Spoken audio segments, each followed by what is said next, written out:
Hello, everybody, and welcome back to another episode of Don't Call Me Skinny. I hope those that celebrated Easter had a great holiday, a great weekend. I know for me personally, I kind of got off social media. Honestly, I kind of turned everything down, didn't really post anything, didn't really do a whole lot, celebrated my sister's birthday Friday night. And so I decided that's what I was going to do. You probably didn't hear from me much, unfortunately, or fortunately. So it was nice to kind of shut it all down. But that being said, today's Monday, and my morning looked a little bit different. And so I'm kind of getting this podcast out a little later than quote unquote normal. And so I just thought I would come on here really quick and talk about a couple of things that have been kind of on my heart, things that I've been seeing online, obviously, because that's where I do most of my stuff, right? But I want to talk about something I briefly mentioned in an email today. So if you're not on my email list, you can join my email list, but I'm going to a little bit more depth today about it. And I've talked about it a little bit before, but I want to talk about it differently because really I talk about kind of the same shit all the time. It's just in a different, perspective or different angle. And so I want to talk about how eating healthy specifically is not, eating is a weight loss strategy, but eating healthy, quote unquote, is not a weight loss strategy. And I think my dog is going to go nuts. Our neighbor is having their lawn cut, and so he can see them out of our back window. So we'll see how long this lasts. But I want to talk about how quantity and quality both make a difference when it comes to your health. You can't have one without having some kind of the other. And you can't just track your macros and, again, living in the IFFYM, if it fits in your macros, land very similar to Weight Watchers. But you can't track your macros and not give any two shits about the food quality that you put into your mouth, right? So maybe you're eating healthy, right? You're eating healthy. You're eating all the right, quote unquote, I'm eating all the right things, but you're not getting the result that you want. So maybe you say things like, I don't eat any junk food, but I can't lose weight. Or I eat healthy, so I don't need to track my portions. I just eat intuitively. Or I make everything from scratch and I just feel stuck. Okay. These might be things that you say maybe on repeat. I've heard them all of the time. I hear them from clients who come to me asking for help before they're my client. And they say, but I'm eating pretty good. I don't understand why I'm not losing weight. And the problem with that is because calories still matter. In fact, I saw a meme recently about how homemade sourdough bread still has calories in it because it's all of a sudden things are homemade and they don't have calories or something like that, which kind of made me chuckle. But this is the problem, is that they still have calories. So yes, high quality food, nutrient dense food is so important, and we still want to focus on those things. But eating quote unquote clean, which I don't believe in this, right? You can't eat clean, you're not washing your shit, doesn't mean that you go into a calorie deficit, doesn't mean that you're going to lose weight. In fact, some of the most quote unquote clean things that you can eat are extremely high in calories, aka peanut butter, aka, we'll give another one, avocado, aka hummus, aka some salads, when you collectively put everything in them, including the dressing. These are all quote unquote clean things that you could eat that are amazing, but that literally you're going to go over your calories on, okay? A lot of these are considered superfoods, okay? Those kinds of things. And while they're very nutrient dense, meaning that they have a lot of good micronutrients in them, there's a lot of healthy things in our body that our body needs that you can get from these.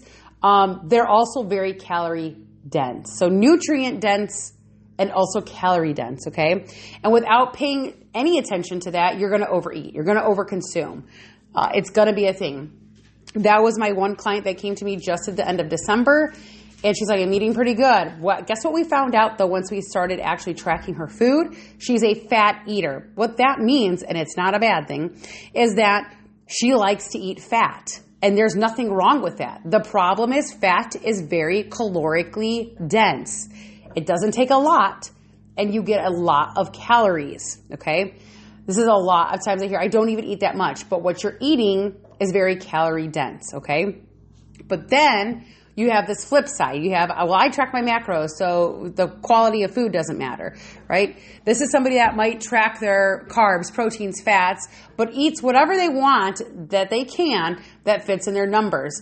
This is very similar to Weight Watchers. Well, it doesn't matter what you eat as long as you stick within your points, and you're going to lose weight, and it's fine, right?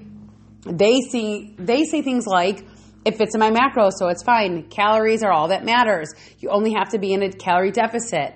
I hit my protein, so I don't need to worry about anything else, right? Macros on their own don't actually optimize your digestion. They don't optimize your energy. They don't optimize your hunger regulation. And they don't optimize making sure that your metabolism is fully functioning or functioning as best as it can, right? So while fat loss comes down to being a calorie deficit, your body composition, hormone health, energy, and your overall like best homeostasis for your body, meaning like where your body is the most happy, require micronutrients, fiber, and whole foods, okay?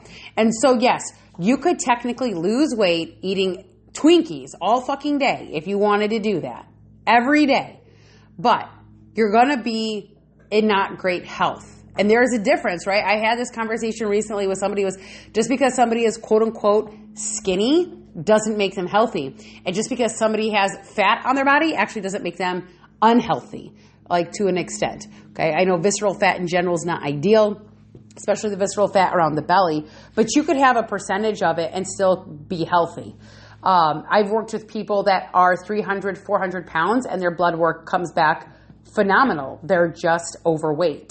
So the solution to your first problem, okay, the solution to making, eating clean, that kind of a thing, is you have to, sorry, I lost my little note here. Is you have to be learning portion control. So yes, you still should be tracking your food. I'm going to be a believer of this. I don't think that you always have to do it meticulously all the time, forever and ever, but I do think that it brings an awareness to things that people just don't know about, okay? I also think that you need to understand the role that calories play in your health journey. And we have to stop making this assumption that just by eating clean, it means you're going to get super, super small or lose a bunch of weight, right? The solution to, well, if it fits in my macros that is not the solution, right? We need to prioritize whole nutrient-dense foods and sticking into the calorie range that we need in order to lose the weight that we want, right? This is where we get that sweet spot where quality meets quantity. We have to have both, right? So if you want sustainable fat loss and you want to feel good, you want to be energized, you want to get good sleep, you want to have good digestion, right? You can't just do one or the other. You have to understand what you're eating, and you have to understand how to focus on the quality food of what you're eating. There is both, right? So you have to ask yourself, are you just relying on eating clean and not giving a shit about portions? Or are you tracking your calories but eating shit fucking food, right? You have to kind of find a middle ground. You have to find this place in between, because the place in between is where the magic happens. I did live in a world of if it fits in your macros. That was what was popular. That is all I could even find people that tracked macros online 9 years ago. That is all they gave a shit about was my dog is being annoying, was if it fit in your macros, go ahead and eat it. If you want to make McFlurry every day, if it fits, go ahead and eat it. And this is where I counter the guys of you.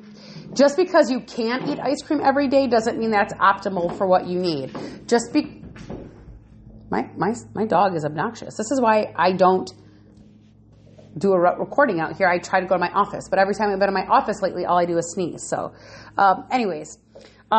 this is where just because you can eat things every single day, you can fit ice cream, you can fit candy bars every single day. But the size, the amount, and how often you do it is really going to determine if you can function and if your body functions well doing it. Does it function optimally doing it? Do you have a good homeostasis doing it? And that's where it becomes, you have to figure out both ends of the spectrum. It can't be this or that. It needs to be both. So I'm curious how many of you out there are doing the this or that. I'm curious how many of you eat clean and intuitively eat. And most of you don't even know how to intuitively eat. And that's a whole different conversation for a different day. And if you did, we wouldn't have as many people overweight as we do now because our intuition would be correct. And it's not, unfortunately.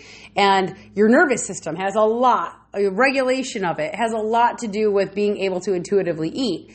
Also, just education. There's such a lack of education in intuitive eating. Most people don't know what they don't know. So if you don't know what an actual serving of peanut butter is, you don't know. And the only way to know is to fucking learn, right? So intuitive eating on itself is a whole different conversation to have. But that being said, it has to be a combo. Even now, I'm focusing more on fiber in the last 6 to 9 months than I ever have before. And while my calorie deficit is very minimal, but it's slow and steady, and it's working, I'm going to do a Mission 180 update probably on Wednesday, it matters. I feel better. I'm not eating a gazillion grams of just protein. And that's a whole different, again, I've talked about that recently on like TikTok and things like that about how I do feel like we are overprescribing our people, our clients with protein. We're consuming, it's just too much. We don't need as much as, we need more than what we were getting, but now we're almost to the opposite end of the spectrum where it's like almost like too much. We don't need to be eating 185 grams of protein, weighing 185 pounds. It's just excessive. So, again, different recording for a different day, but why it's important to understand and know what you're consuming, the quality and the quantity of both. So if you got questions on this, let me know. Really excited to talk about this one. If you haven't joined my email list, please click the link in the show notes, you guys, and get in there. I hope you guys have a great rest of your Monday. Looking forward to Wednesday's episode, and I'll catch you later.